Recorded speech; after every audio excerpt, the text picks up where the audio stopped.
Bonjour à tous, bienvenue dans ce 26e épisode de la série Mon portefeuille PEA, série dans laquelle je présente tous les mois l'évolution de mon portefeuille PEA.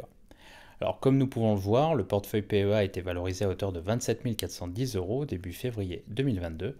Et puis comme nous pouvons le voir également, je vous ai mis une photo de Jerome Powell, donc le chairman de la Banque fédérale américaine, et donc nous allons aborder la hausse de taux à venir de la Fed, donc qui est prévue au mois de mars 2022. Nous verrons que cette hausse de taux annoncée a un impact relativement important sur les valeurs de croissance et je vous montrerai l'impact qu'a cette annonce de taux sur certaines valeurs de croissance européennes. Alors comme d'habitude, point important, les informations présentées dans cette vidéo ne constituent aucunement des conseils en investissement, celles-ci ont un but purement éducatif. Par ailleurs, le portefeuille présenté dans cette vidéo n'a pas vocation à être répliqué, celui-ci correspondant à des facteurs, à savoir un profil d'investisseur, un horizon d'investissement et une approche spécifique à l'auteur de cette vidéo. Enfin, tout investissement boursier implique des risques, dont le risque de perte partielle ou totale de l'investissement de départ. Il est donc primordial que vous fassiez votre propre analyse avant d'investir en bourse. Ces rappels d'usage étant faits, nous pouvons passer à la présentation du portefeuille PEA.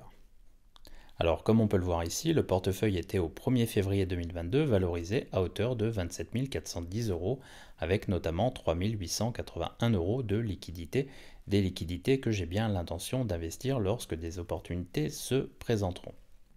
Comme d'habitude, on va regarder les lignes qui composent ce portefeuille. On voit que Prosus représente toujours la première ligne du portefeuille, avec une valorisation de 7 233 euros et un poids au sein du portefeuille de près de 27%, si on se fie ici aux chiffres de Bourse Direct. On retrouve ensuite la ligne Total Energy, qui est la deuxième ligne du portefeuille et qui pèse un peu plus de 7%.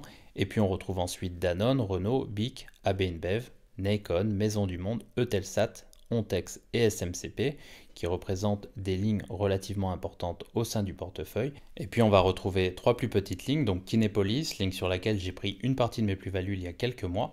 Et donc on voit que la ligne est en plus-value de 138%, donc je la conserve en portefeuille, je conserve cette partie de ligne en portefeuille.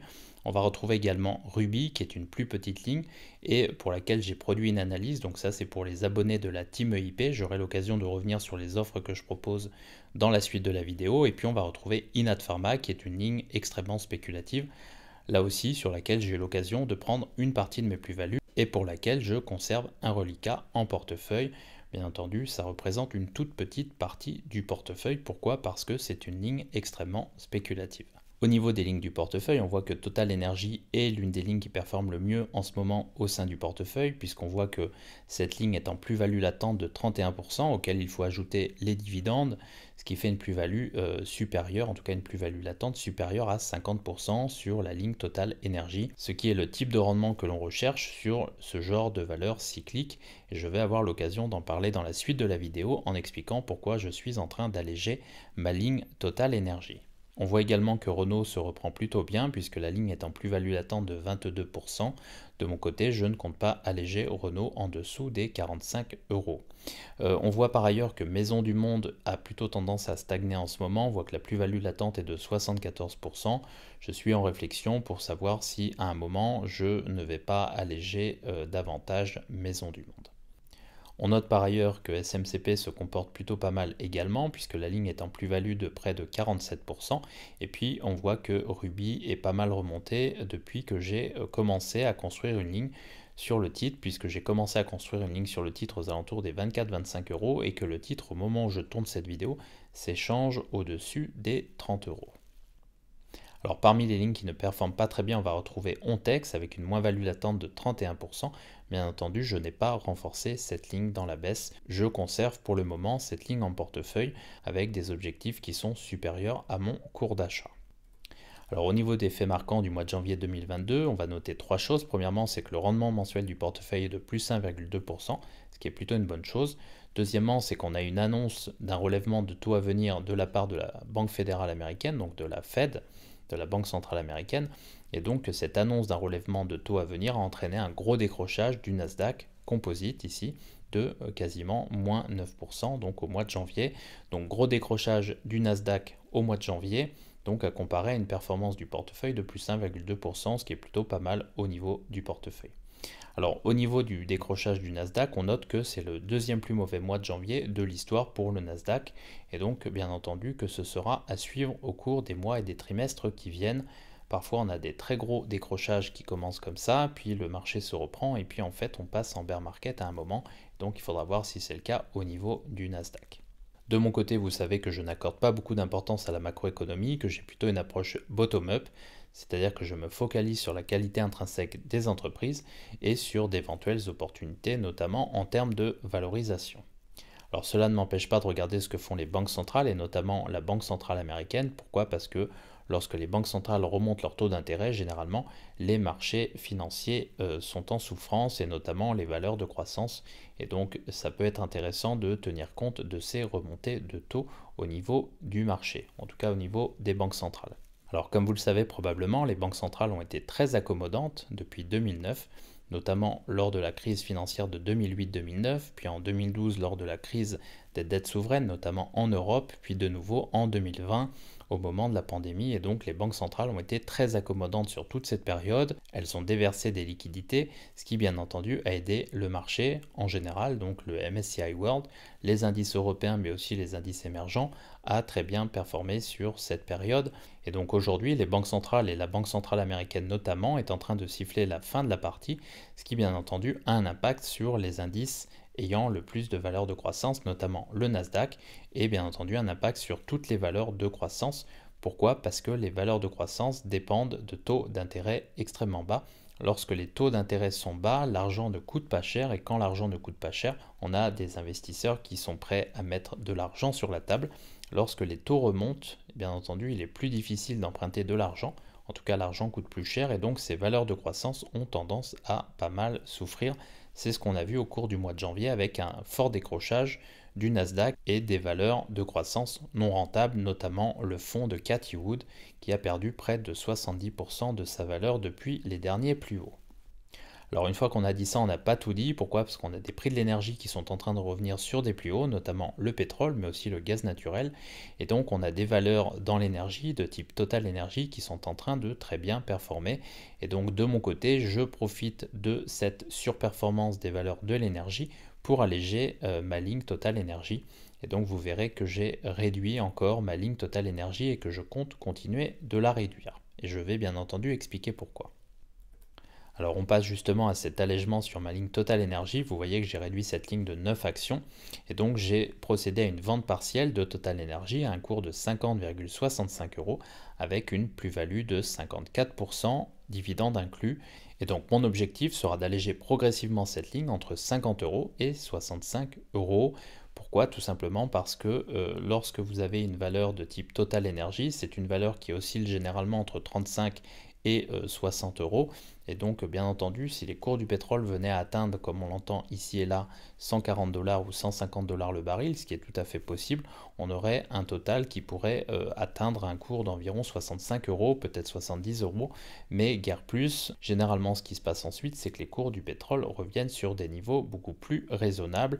Et donc, il est toujours possible à un moment de reconstruire une ligne sur Total, ou en tout cas de renforcer ses positions. Je considère de mon côté qu'on est plutôt sur une zone haute de cours, entre 50 et 65 euros, que sur une zone basse, et donc avec un potentiel qui me semble de mon côté relativement limité. Donc mon objectif sur Total Energy sera de continuer à alléger progressivement ma ligne entre 50 et 65 euros, et donc je continuerai à le faire dans les mois et les trimestres qui viennent si jamais le cours de bourse m'en donne la possibilité. Alors il est bon de se rappeler, je pense, que Total Energy est une valeur cyclique et que sur les valeurs cycliques, l'idée c'est d'acheter plutôt en bas de cycle et de revendre plutôt en haut de cycle. Alors on peut aussi acheter en milieu de cycle, c'est ce que j'ai fait sur Total Energy, et puis on peut quand même sortir un moment avec une très belle plus-value. Il est bon de rappeler qu'une plus-value de 54%, comme ici sur 3 ans, c'est un rendement annuel supérieur à 10%, et donc ce qui est tout à fait convenable sur une valeur cyclique.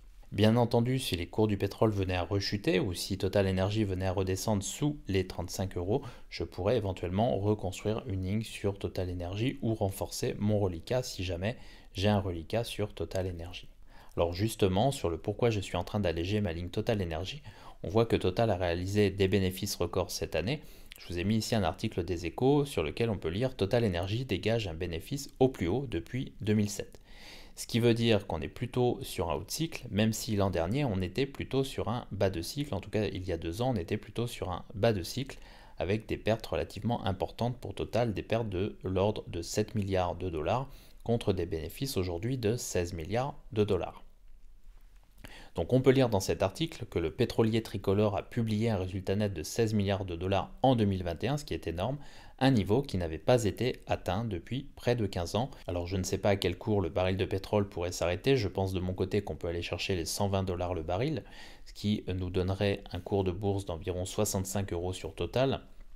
Mais de mon côté, je pense que les majors sont plutôt en train de faire de gros profits, ce qui veut dire qu'elles sont plutôt en haut de cycle, ou en tout cas en direction d'un haut de cycle, et certainement pas d'un bas de cycle, et donc il est préférable de mon côté d'alléger cette position sur Total plutôt que de renforcer cette position ou de conserver cette position telle qu'elle. Alors, j'attire également votre attention sur le fait que l'entreprise vient de dégager un bénéfice au plus haut depuis 2007. Il faut se rappeler qu'en 2007, c'était le boom des matières premières et c'était surtout un an avant le début de la crise financière. Et donc, ce qui se passe généralement lorsqu'on a beaucoup d'inflation, lorsque les valeurs énergétiques performent très bien, ce qui se passe, c'est que les banques centrales sont obligées à un moment de relever leurs taux. Ça peut bien entendu entraîner une contraction de l'économie, et donc qui dit contraction de l'économie dit potentielle déflation et non pas inflation, ce qui veut dire qu'on peut passer d'un état très inflationniste à un état très déflationniste relativement rapidement, c'est-à-dire en quelques trimestres. On l'a vu notamment en 2008-2009. Tout ça pour dire qu'il est important de se méfier et que l'inflation peut se transformer rapidement en déflation. Il ne faut pas occulter ceci, je pense. Alors justement, la Banque centrale américaine, la Fed, a annoncé une remontée du taux directeur américain en mars 2022. Alors bien entendu, il faudra voir si c'est une annonce ou si la Banque centrale américaine va jusqu'au bout en remontant son taux directeur. On peut lire ici un article de La Tribune qui nous dit, donc le titre nous dit, États-Unis, si l'inflation persiste, la Fed pourrait remonter ses taux 2 fois plus fort. Ça veut dire que le marché anticipe une remontée 2 fois plus importante que prévu des taux américains en mars 2022, ce qui bien entendu a un impact sur les valeurs de croissance et notamment les valeurs de croissance non rentables. On peut voir dans le chapeau introductif de cet article que l'inflation culmine à 7% aux États-Unis, ce qui est un taux d'inflation énorme. Encore une fois, les banques centrales vont être obligées de combattre cette inflation, elles vont être obligées d'augmenter leurs taux, c'est ce qu'a fait la Banque d'Angleterre récemment, puisqu'elle a monté ses taux à 2 reprises déjà. C'est ce que la BCE a annoncé pour la fin de l'année 2022, donc une remontée des taux à partir du 4e trimestre 2022, et c'est ce que la Fed va probablement faire dans le courant du mois de mars 2022. Donc les marchés s'attendent à une remontée des taux. De mon côté, je n'oublie pas que qui dit remontée des taux dit contraction possible à un moment de l'économie et dit retour potentiellement à une déflation et donc à une baisse des prix. Et donc ça, je le garde quelque part dans un coin de ma tête. On verra bien entendu ce qui se passe dans le courant de l'année 2022. Ça va être une année extrêmement intéressante à mon avis. Alors je ne dis pas qu'il faille privilégier ce scénario, mais je pense qu'il est important de garder ce scénario dans un coin de sa tête. Ça pourrait être utile soit en fin d'année, soit dans le courant de l'année 2023. Alors ce que j'ai fait ici, c'est que je vous ai mis quelques valeurs de croissance européennes, donc des fast growers européens, pour vous montrer en fait quel est l'impact d'une remontée des taux sur ces valeurs de croissance, pour vous montrer que l'anticipation du marché sur une hausse des taux de la Banque fédérale américaine, donc de la Fed, mais aussi de la Bank of England, donc en Angleterre, la Banque centrale anglaise, ou de la BCE en Europe, cet impact est relativement important. Ça veut dire que les valeurs de croissance qui ont besoin de capital pour croître sont les valeurs potentiellement les plus touchées. On voit ici à l'écran HelloFresh, qui est une valeur que je suis de près, donc une valeur allemande, belle valeur de croissance, qui a perdu 50% de sa valeur donc en 3 mois. On voit les 3 derniers chandeliers, en unité de temps mensuelle, on voit les 3 derniers chandeliers très rouges, et on voit que cette valeur a perdu 50% au cours des 3 derniers mois. Donc les valeurs de croissance européennes sont très impactées, les valeurs de croissance américaines également, et les valeurs de croissance non rentables, donc qui ne font pas de bénéfices, qui ont un résultat net négatif, ces valeurs sont encore plus impactées. On voit notamment le fonds de Cathie Wood extrêmement impacté, puisque ce fonds, en tout cas l'ETF de Cathie Wood, a perdu quasiment 70% de sa valeur depuis les plus hauts. Je pense que les plus hauts ont été réalisés au mois de février 2021, bien entendu ce serait à vérifier. Donc on a des valeurs de croissance très impactées, que ce soit aux États-Unis ou en Europe, que ce soit des valeurs de croissance rentables ou des valeurs de croissance non rentables.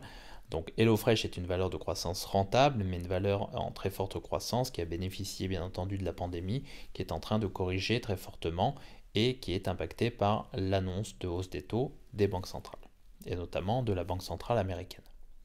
Alors je vous ai mis un autre titre qui est le titre Adyen, qui est un titre extrêmement recherché, qui a été extrêmement recherché par les investisseurs. On voit que celui-ci est passé de 2800 euros à 1600 euros environ, donc là encore on a une chute de cours de près de 45%.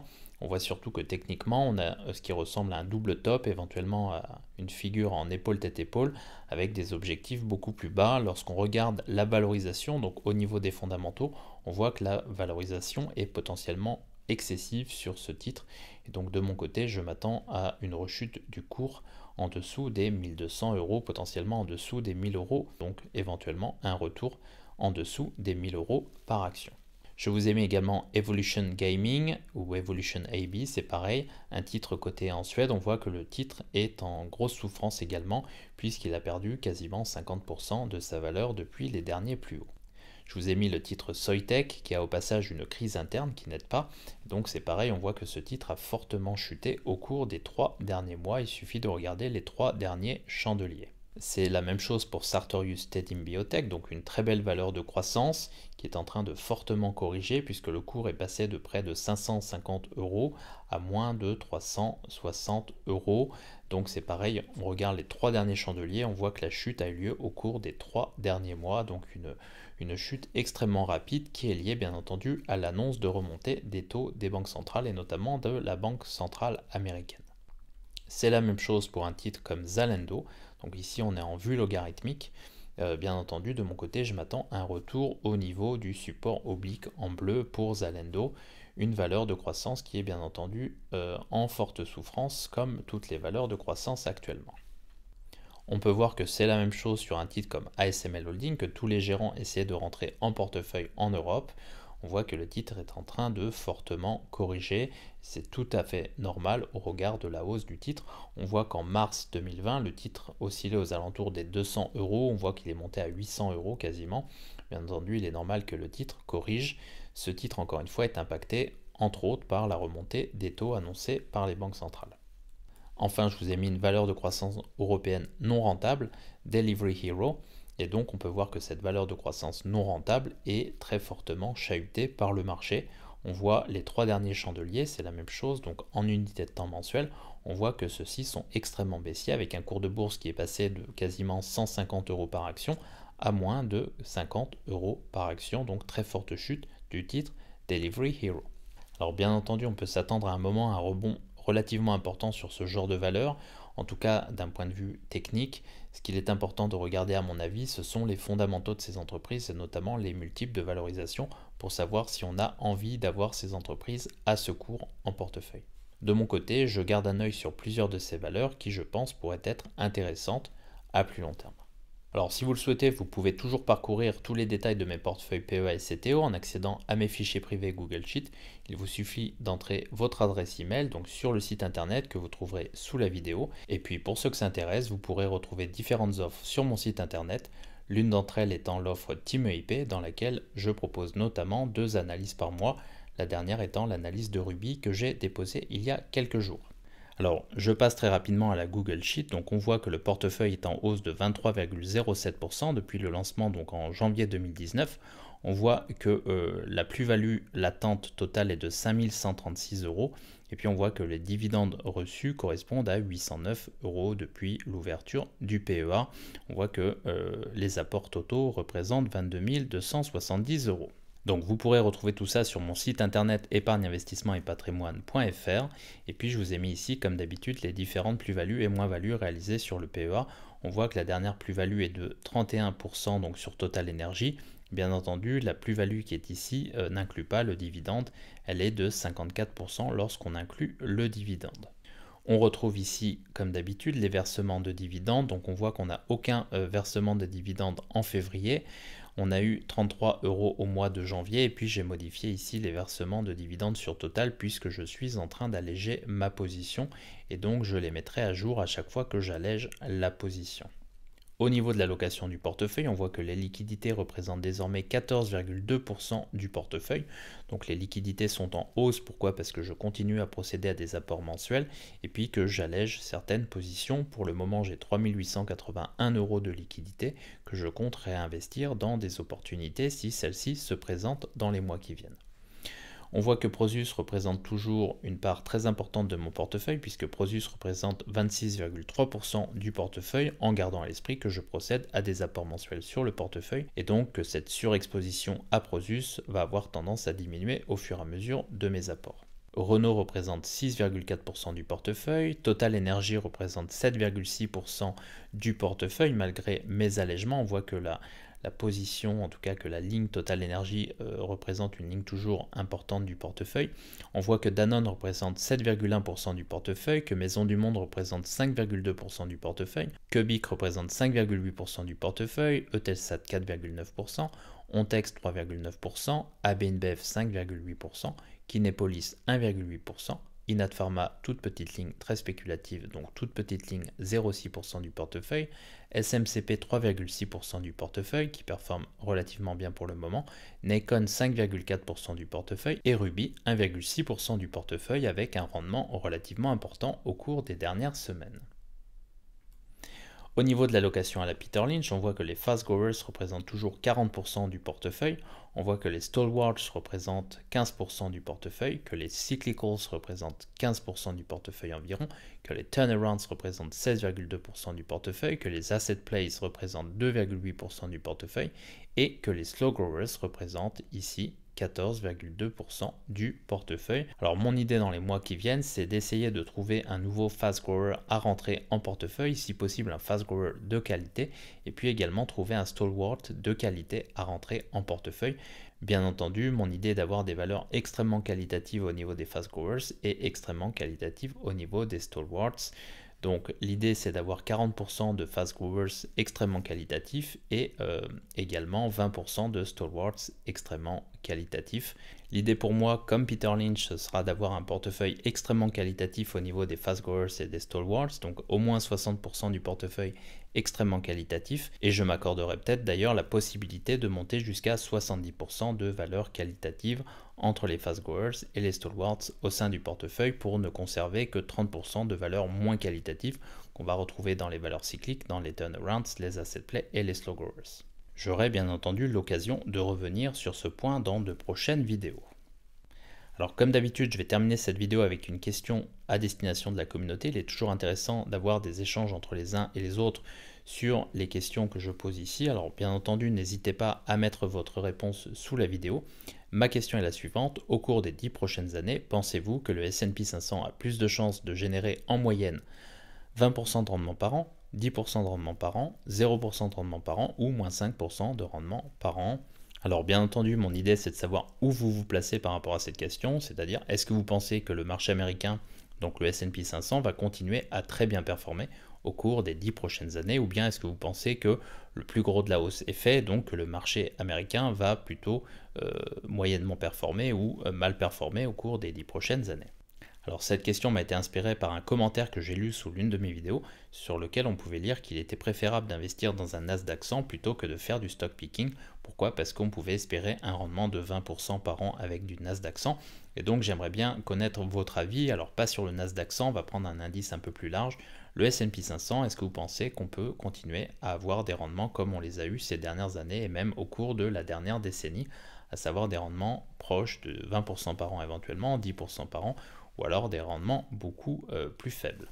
Voilà, bien entendu, n'hésitez pas à me faire part de votre avis sur la question, c'est toujours intéressant de savoir quel est le rendement que vous attendez et surtout quel est le rendement que vous attendez sur le S&P 500 au cours des 10 prochaines années et si oui ou non, vous aussi, vous avez envie de vous focaliser uniquement sur l'indice américain ou bien si vous vous méfiez d'un potentiel retournement du marché américain ou d'un marché américain qui pourrait moins bien performer au cours des prochaines années. Voilà, c'est tout pour cette vidéo, j'espère que celle-ci vous a plu, si c'est le cas n'hésitez pas à mettre un pouce bleu, et puis si vous ne l'avez pas encore fait, je vous invite à vous abonner à la chaîne.